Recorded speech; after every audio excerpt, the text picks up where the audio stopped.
Mời các bạn tham gia cùng với mình một cái sự kiện thả một cái cá thể rắn hổ chúa rất là lớn về với môi trường tự nhiên. Giới thiệu với các bạn, đây là anh Trung.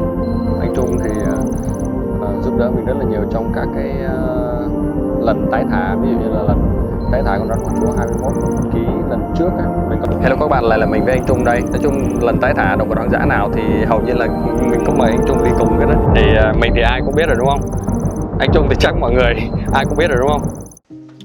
Hello các bạn, chào mừng các bạn quay trở lại với nội dung tiếp theo của mình. Thì hôm nay mình giới thiệu đến các bạn một cái nội dung cực kỳ đặc biệt luôn. Và tại sao cái nội dung này đặc biệt? Thì hôm nay mình có hai người bạn cực kỳ đặc biệt. Đây là Giang, còn đây là Phúc. Thì nội dung này sẽ truyền tải một cái thông điệp rất là đặc biệt đến với các bạn. Thì hôm nay mình sẽ chia sẻ cái câu chuyện của bạn Giang với bạn rắn đặc biệt này trước ha. Em chào Nick. Chắc là biết anh lâu rồi đúng không? Nhưng mà không có dịp gặp. Dạ đúng rồi, đây là lần đầu tiên em được gặp anh luôn.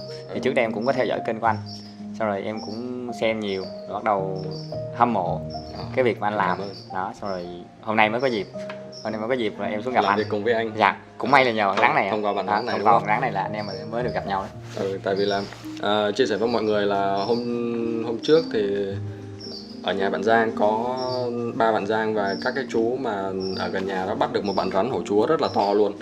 Thì hình như hôm đấy là 3 cân lên thì hình như là khoảng tầm hơn 5 kg hả? Dạ hơn 5 kg, khoảng 5 kg 1 đến 5 kg 2. Rất là to luôn. Thì như các bạn thấy là bạn rắn đã nằm ở trên bàn, nằm hết cái bàn luôn, che cả mình luôn. Thì rồi làm sao để em thuyết phục được ba trước đây ba có quan điểm bảo tồn động vật hoang dã chưa, hay là em bằng cách nào đó em thuyết phục ba và mọi người đưa lại cho em con rắn này để em thả về rừng vậy? Dạ trước đây thì ba em không có ý nghĩ là sẽ bảo vệ rắn. Có nghĩa là bây giờ người lớn thì tính họ tò mò đấy, họ nhìn thấy cái con vật gì to mà có giá trị thì họ sẽ bắt. Và ý định ban đầu của ba với lại các chú là sẽ bán đi lấy tiền, nhưng mà sau đó thì em thuyết phục ba. Em nói với ba là bạn rắn này là đang nằm trong sách đỏ, là rất là quý hiếm rồi, và cái số lượng thì nó không còn nhiều ở trong tự nhiên nữa. Và với một cái cá thể mà to như thế này thì cực kỳ hiếm đúng không? Dạ đúng rồi. Thì em lúc đầu thì ba cũng không có chịu, lúc đầu thì ba em cũng không chịu giao bạn rắn này để thả về tự nhiên, nhưng mà em năn nỉ nhiều. Em nói nhiều hơn. Dạ đúng rồi. Nhờ sự tác động của mẹ nữa. Dạ, em năn nỉ mẹ phụ, kêu mẹ là năn nỉ ba phụ, xong rồi ba mới giao bạn rắn này, giao bạn rắn này cho em. Thì lúc đầu em cũng định nói với ba là kêu ba thả luôn ở chỗ đó, nhưng mà cái khu ba em sống là cũng đông dân. Thì bạn rắn này là chắc là mùa khô, cho nên là bạn xuống để cái chỗ mà ba em bắt được là gần một cái con kênh. Thì có thể là bạn rắn này xuống đấy để uống nước. Lúc đó thì ba em và các chú thấy và bắt được. Thì ý định ban đầu của em cũng là em nghĩ là kêu ba thả luôn đi, nhưng mà em nghĩ lại thì em thấy là nếu như mà thả ở đó thì có thể là bạn rắn này sẽ bị bắt lại bởi một số người khác, tại vì khu đó đông dân lắm. Khu đó rất là đông dân. Dạ, đúng rồi. Tại vì như các bạn đã biết rồi đấy, rắn hổ chúa là một cái loài động vật mà có một cái diện tích hoạt động rất là rộng luôn, có thể lên đến hàng chục cây số. Vì vậy nên là ở cái mùa bình thường thì bạn rắn hổ chúa này có nhiều thức ăn và có nhiều nước uống, thì các bạn sẽ ở trong cái khu vực mà các bạn có thể tìm được thức ăn, nước uống dễ dàng. Còn khi mà bắt đầu mùa khô, bây giờ đang là tháng 12 tháng 1 đầu năm này, thì bây giờ đang là cái thời gian mà nó chuyển tiếp từ mùa mưa sang mùa khô. Vì vậy nên là cái thức ăn và cái nước uống bắt đầu nó khan hiếm đi rồi, và các bạn rắn này sẽ di chuyển rất là nhiều để mà đi tìm những cái nguồn nước. Khi mà từ trên thượng nguồn nước rút xuống thì các bạn này sẽ bắt đầu đi tìm những cái nguồn nước như vậy. Và bây giờ đang là cái mùa mà chuẩn bị giao phối, thì các bạn rắn này sẽ di chuyển nhiều hơn để mà tìm đến các cái bạn tình. Vì vậy nên là bạn rắn này đi gần đến khu dân cư và bạn ấy gặp người dân và người dân đã bắt được. Thì như các bạn đã biết rồi đấy, thì cái việc mà gặp một con rắn to như thế này ở ngoài tự nhiên ở Việt Nam ở thời điểm hiện tại đấy, nó rất là khó. Vì vậy nên là cái việc mà bắt để bán hoặc là để làm gì cũng được với bạn rắn này luôn đó các bạn. Như các bạn đã biết thì với một cái bạn rắn mà với cái trọng lượng 5-6 kg này thì một người bắt được có thể bán được với con rắn với giá hàng chục triệu đồng ở chợ đen. Nhưng mà như các bạn đã biết rồi ấy, thì nếu mà đối với một cái cá thể rắn hổ chúa như này, nếu mà bị liên quan đến pháp lý thì có thể chịu mức phạt kịch khung, có thể lên đến 7 năm tù. Và cái khung phạt và cái giá trị đổi lại như vậy thì nó không tương xứng đúng không? Dạ đúng rồi. Vì vậy nên là em quyết định thuyết phục ba để em cũng nói ba là em nói với ba là bây giờ con rắn này nó quý lắm rồi, nó hiếm lắm rồi. Ba mà bán là người ta báo là bắt ba đi tù á, cái ba em cũng sợ đó. Xong rồi em cũng nói với ba là thôi bây giờ bạn rắn này hiếm lắm rồi nên là ba nên đưa lại cho con, rồi con nhờ bạn mang đi thả giùm. Thì lúc đó em liên hệ được với bạn Phúc, rồi em nhờ bạn Phúc là mang bạn rắn về thả giùm. Tại vì em không ở gần chỗ ba đúng không? Em không ở gần chỗ ba, em ở xa thì em không có tiếp xúc với bạn rắn này được. Lúc đó em cũng không, kiểu em cũng lo lắm, ở xa nên nhiều khi là sợ nếu mà không thuyết phục ba được sớm, ba bán đi thì tội bạn. Thật thì cũng phiền đúng không? Thì em nhờ bạn Phúc là qua mang bạn rắn về ngay trong đêm luôn. Tại vì em sợ nhiều khi lỡ sáng hôm sau mới qua ba đổi ý ba bán mất thì khổ đấy. Tại vì có rất là nhiều người xung quanh đó đang thuyết phục ba để mua con rắn này rồi đúng không? Đúng rồi. Thì họ xung quanh đó thì họ thấy là họ ngỏ ý mua, họ muốn mua bạn rắn này về. Thì em không biết là mục đích họ mua về làm gì, nhưng mà em thấy là khá nguy hiểm cho bạn, nên em muốn mang bạn về rồi gửi xuống cho anh. Thì em giao cho anh Hiếu, nhờ anh Hiếu thả giùm thì nó sẽ an tâm hơn. Còn nhiều khi để bạn ở đó thì nó nguy hiểm. Thực ra thì đối với một bạn rắn bự như thế này thì các bạn khi mà bị bán đi thì các bạn biết là vòng đời của bạn rắn này đến đâu rồi đúng không? Mình không cần phải giải thích thêm ha. Tại vì bạn rắn ở Việt Nam thì câu chuyện nó vẫn là như thế đó, hàng nhiều trăm năm nay rồi thì cái câu chuyện đó nó vẫn diễn ra. Vậy thì giới thiệu mọi người, đây là bạn Phúc. Vậy thì Phúc có thể chia sẻ về cái hành trình đi di chuyển cái bạn rắn này từ bên ba của Giang về bên nhà em được không? Dạ thì sau khi được anh Giang đưa thông tin và nhắn nhủ là bạn rắn này đang gặp nguy hiểm thì ngay trong đêm em đã 10 giờ đêm em đã chạy xuống khoảng 40 km để mang bạn rắn về, nhận bạn rắn này về nhà ngay trong đêm luôn, khoảng về tới nhà khoảng 12 giờ khuya. Dạ. 40 km đường rừng cao su hả? 40 km đường rừng cao su, xung quanh không có một ánh đèn, có mình thôi, chạy rất là sợ. Không có ai và cũng không có công an, rất là an toàn. Nếu mà bạn rắn này mà trong cái quá trình mà bạn Phúc đem rắn về chẳng hạn mà có một chú công an nào đấy mà đang đứng ở dưới đường thì bạn Phúc tái mét luôn. Thì em có hình dung được câu chuyện nó sẽ diễn biến tiếp như nào không? Thì khả năng cao thì Tết này em sẽ không được ở nhà nữa. Em sẽ được cơ quan chức năng bao nuôi đúng không? Thực ra thì hai anh em nói giỡn như vậy thôi, nhưng mà khi mà nhận được thông tin từ bạn Giang này, xong rồi bạn Giang chuyển thông tin cho bạn Phúc và bạn Phúc chuyển thông tin cho mình, thì mình đã chuyển thông tin đến anh Quang Trung, phó trưởng phòng bảo tồn của khu bảo tồn, một khu bảo tồn giấu tên ha, để đảm bảo cho cái sự an toàn của bạn rắn này. Thì mình xin giữ bí mật về khu bảo tồn, về cái vị trí thả, địa điểm thả. Thì anh Quang Trung là phó phòng bảo tồn, và khi mà anh Trung nhận được thông tin đó thì anh Trung có hỏi là bây giờ bọn em có cần phải hỗ trợ phương tiện gì không, hay là như thế nào đó để anh có thể nhận bàn giao cái cá thể rắn này về để mà bàn giao về khu bảo tồn để tái thả. Thì thực ra là như các bạn đã biết ấy, thì ví dụ như là các bạn mua bán hay là các bạn giết mổ hoặc là các bạn làm những cái việc nó liên quan đến pháp luật, mình làm trái pháp luật ấy, thì nó sẽ rất là nguy hiểm đến mọi người. Nhưng mà khi mà con rắn này được bàn giao từ gia đình và từ gia đình chuyển về khu bảo tồn đó, thì mình đã chuyển thông tin cho khu bảo tồn rồi và khu bảo tồn đã xác minh cái thông tin đó rồi. Vì vậy nên là nếu mà trên đường vận chuyển các bạn có gặp vấn đề gì liên quan đến pháp lý thì các cán bộ bảo tồn và khu bảo tồn sẽ đứng ra để làm sao để giải thích, để mà đảm bảo rằng các bạn đang làm cái việc này là để bảo vệ động vật hoang dã, chứ không phải là các bạn đang buôn bán động vật hoang dã. Vì vậy nên là thông qua cái nội dung này thì mình muốn chia sẻ với các bạn là ngoài cái việc mà có rất là nhiều cái vụ việc trước đây xảy ra và các bạn không còn lòng tin vào các cái tổ chức bảo tồn, các cái cá nhân bảo tồn nữa, thì bây giờ mình sẽ cho các bạn nhìn thấy nhiều hơn các cái hoạt động bảo tồn của các bạn trẻ và các tổ chức.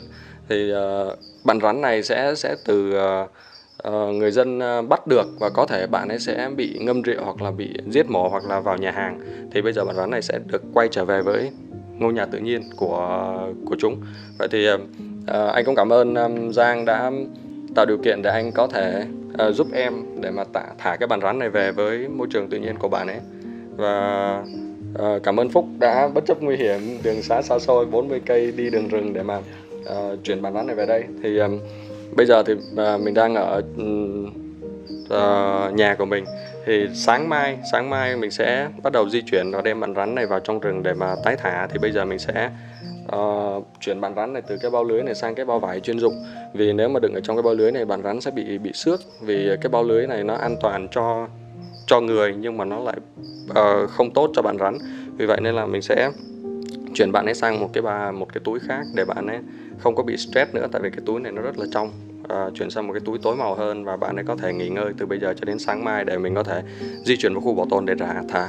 Ok, bây giờ các bạn theo chân mình và bạn Giang và bạn Phúc để đi vào trong khu bảo tồn nhé, và để gặp anh Trung, cán bộ bảo tồn, để các bạn theo dõi toàn bộ cái quá trình rắn từ nhà Giang mà đến nhà mình, rồi thông qua bạn Phúc, rồi về đến khu bảo tồn luôn nha. Ok.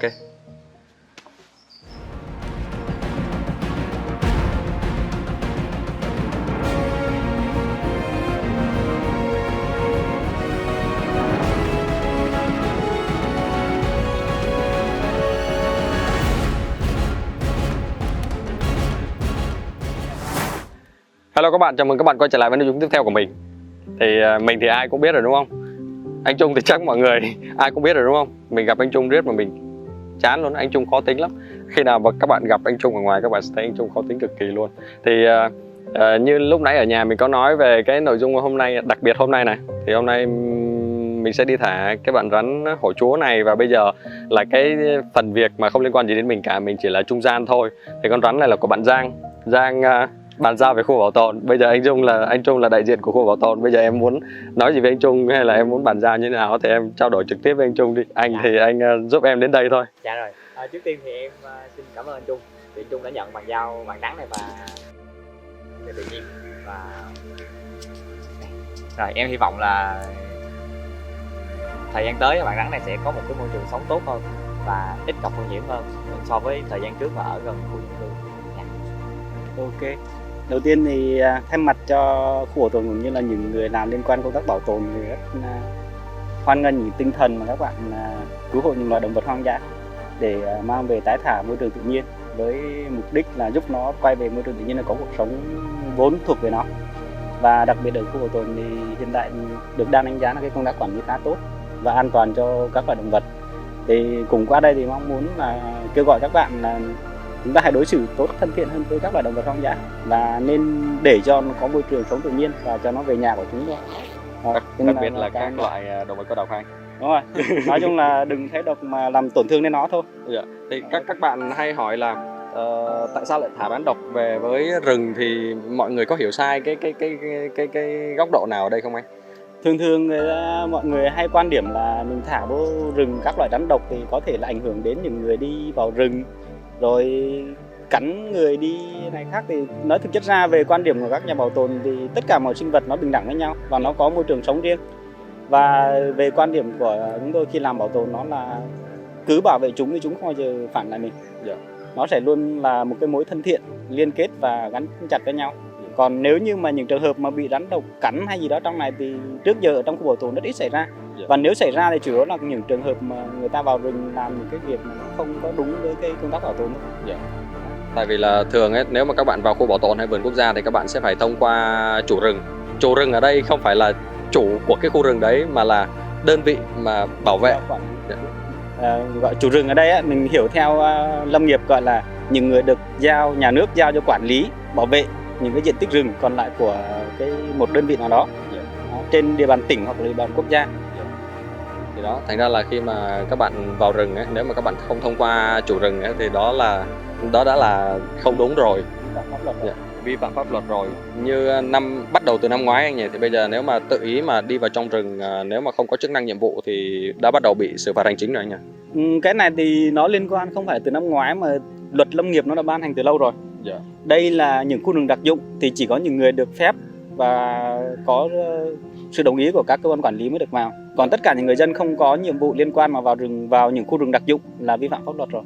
Là phạt nhẹ nhất ở mức hành chính.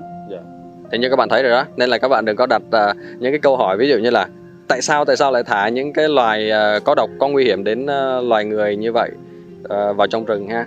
Và hôm trước anh Trung có cho em biết thêm một thông tin là cái bạn rắn 21 kg hôm trước mà thả đó thì hình như là anh em ở trong trạm có nhìn thấy bạn ấy bỏ qua đường đúng không anh? Đúng rồi, cái bạn đó thì cách đây khoảng gần 1 tháng thì khi vào thăm lại cái trạm đó thì anh em phát hiện ra là nó ra đường phơi nắng. Dạ. Nhưng mà anh em thì thường nói chung là bây giờ những cái cá thể mà nó bự và nó nói chung cái tâm lý bây giờ thì nó vẫn đang rất nhiều người sợ. Dạ vâng ạ. Thành ra là anh em chỉ có đang trên đường chạy xe thì gặp thấy nó, thì khi mà có tiếng động nó lại quay ngược vào đường lại. Chạy vào trong rừng lại. Đấy, thì cũng không kịp ghi quay phim hay chụp hình. Dạ. Thì Đó, nói cho nó mà- một tín hiệu đáng mừng. Dạ vâng ạ. Thì tại vì các bạn hay hỏi là bạn rắn đó không biết là có còn sống hay không, tại vì là đã được nuôi nhốt ở cái điều kiện như vậy rất là lâu rồi. Thì như các bạn đã biết rồi đó, rắn là một cái loài động vật mà thích nghi với cái môi trường sống mới rất là tốt, nên là các bạn đã có câu trả lời rồi ha.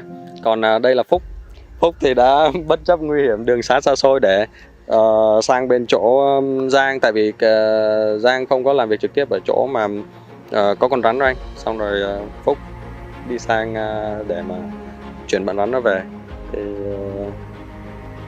cảm ơn Phúc đã giúp đỡ anh một đoạn đường. Khá dài. Cũng cảm ơn Giang đã tạo điều kiện để cho anh có thể kết nối giữa em với anh Trung và khu bảo tồn để có thể thả những cái cá thể to và quý hiếm như thế này về với môi trường tự nhiên. Thì bây giờ chắc anh em mình thực hiện tái thả thôi anh Trung nhỉ. Thì cái phần này của khu bảo tồn cho anh Trung thực hiện giúp em với. Ok, vậy thì bây giờ mình sẽ mở cái túi lưới này để cho bạn rắn tự chui ra khỏi túi lưới. Quên đây túi vải.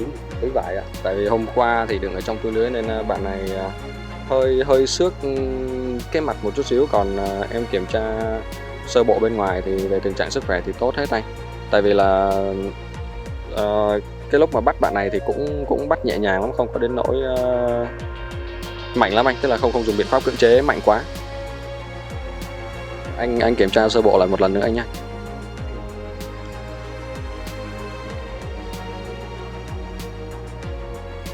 Wow. Bạn này di chuyển rất là nhanh. Giang có muốn chào bạn này trước khi bạn ấy trở về với môi trường tự nhiên không? Rồi, xin chào.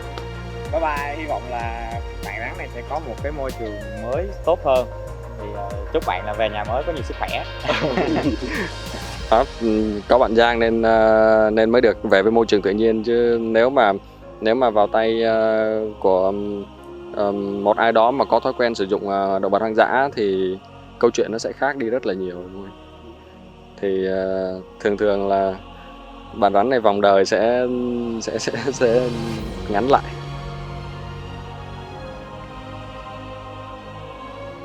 Đang thăm dò. Bạn rắn này đang thăm dò cái môi trường mới, môi trường xung quanh. Thường ấy các bạn khác hay nói là thả ra xong rồi bắt lại, thì một lát nữa thì bây giờ bạn rắn này là chủ thể chính này. Một lát nữa nhờ bạn cameraman, bạn rắn cứ bò tới đâu thì bạn quay tới đó, quay cho đến lúc mà bạn rắn chui vào trong rừng thì thôi nha, để mọi người không đặt ra các cái nghi vấn đó nữa. Thì thực ra là trước đây ấy, thì khi mà động vật hoang dã chưa được quan tâm nhiều vì cái giai đoạn mà khi mà rừng của chúng ta đang còn rất là nhiều ấy, thì cái việc quản lý thì nó chưa được chặt chẽ lắm. Nhưng mà ở thời điểm hiện tại ấy, thì ở thời điểm hiện tại đó thì các công tác bảo tồn và các chuyên gia bảo tồn đã làm rất là chặt chẽ rồi. Thì bây giờ mọi người có thể tin tưởng vào cái công tác bảo tồn ở Việt Nam rồi ha. Từ từ, em đừng có cử động nữa. Bây giờ anh Trung sẽ cho bạn rắn này bò ra ngoài đi. Tại vì bạn ấy bự quá. Cái trọng lượng của bạn rắn này tới 5,2 kg và dài khoảng tầm 3,5 m cho tới 3,6 m nha mọi người. Đây là một con rắn đực trưởng thành với một cái kích thước cực kỳ lớn. Ok, bạn rắn nó bò đi rồi nè. Cái khu vực này là cái khu vực suối nên là bạn rắn này sẽ có nước uống trong thời gian tới nha. Đó các bạn thấy không? Bạn rắn bò vào trong rừng rồi ha.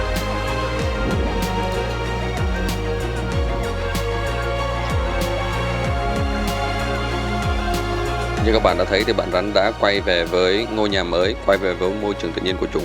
Và thông qua cái nội dung này thì mình muốn cho các bạn thấy là ngoài những cái cá nhân, những tập thể vẫn đang sử dụng và tiêu thụ động vật hoang dã, thì có những cá nhân, tổ chức và có những khu bảo tồn vườn quốc gia vẫn đang ngày đêm đang tìm ra các cái giải pháp để mà bảo vệ những cái loài động vật hoang dã cuối cùng ở Việt Nam. Và thông qua cái nội dung này thì mình muốn chia sẻ với các bạn một thông điệp đơn giản thôi, có nghĩa là thay vì các bạn nói có với thịt động vật hoang dã thì các bạn nói không, thì công tác bảo tồn ở Việt Nam nó sẽ đơn giản đi rất là nhiều ha. Vậy ha, tạm biệt các bạn và hẹn gặp lại các bạn trong các nội dung tiếp theo.